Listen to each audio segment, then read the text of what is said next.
Un point économique important, parce que faut pas qu'on se laisse enfumer par les médias qui appartiennent aux grands milliardaires et qui sont aussi là aujourd'hui. Je parlais de notre régime, on va parler un peu du régime général. Vous savez ce qu'on revendique nous aujourd'hui? Il y a 200 milliards sur les fonds de réserve des caisses de retraite générales. Le scénario le pire du corps, du Conseil d'orientation des retraites, d'ailleurs les copains ont auditionné le président, il leur dit il y a 4 scénarios, et dans le scénario le pire, on aurait éventuellement un déficit de 12 milliards qui serait en plus résorbé 5 ou 6 ans après. Il y a 200 milliards sur les caisses de retraite. Il y a 100 milliards de fraude fiscale de la part des gros groupes tous les ans. Tous les ans. Tous les camarades qui sont dans cette salle, et moi on en est la preuve, quand on regarde notre fiche de paye, on est imposé à la source comme toutes les Françaises et les Français. Il n'y a pas un de vous ici qui peut effectivement carotter le système des impôts, et en plus on n'a pas envie de le carotter.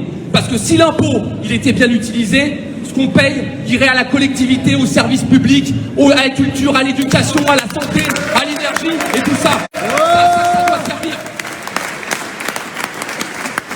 Et donc aujourd'hui, j'ai même pas parlé du CICE, j'ai même pas parlé, écoutez bien les camarades, vous regardez votre taux horaire ce soir qui est en bas de votre fiche de paye.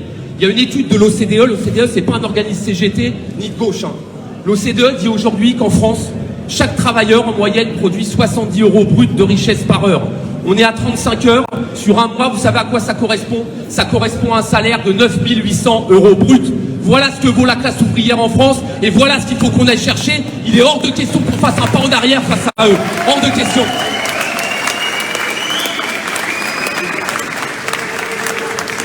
Et pour terminer, juste la prise de parole, on va dire politique, vous savez ce qu'on revendique aujourd'hui? Il faut qu'on arrête d'être dans des grèves défensives. Il faut qu'on arrête d'attendre qu'ils nous tapent et qu'on réagisse. Il faut qu'on aille sur le calendrier de la classe ouvrière. Pourquoi je vous dis ça? Je vais vous prendre un seul exemple. Il y a 3 ans là, juste avant l'épisode Covid, rappelez-vous, en 2019, ils ont essayé de faire rentrer la retraite à point. On s'est tous battus. Et on a suivi, nous l'énergie, les cheminots et la RATP qui ont été phares dans ce mouvement-là. Et on a déjà repris à l'époque l'outil de travail, on les a pliés au mois de mars 2020.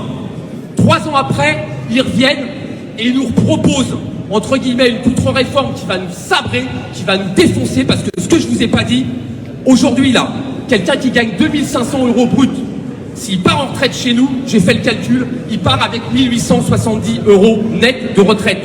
Si leur contre-réforme passe et qu'ils nous passent au régime général, on descend à 1250 €. C'est-à-dire que dans cette salle, là, on va perdre entre 500 et 600 € par mois de pension si cette putain de contre-réforme passe.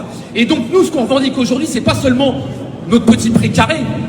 Il faut qu'on revienne aux fondamentaux, les collègues. Il faut qu'on dise qu'aujourd'hui, notre régime pionnier, il doit être élargi à l'intégralité de la population, à tout le monde, à tout le monde.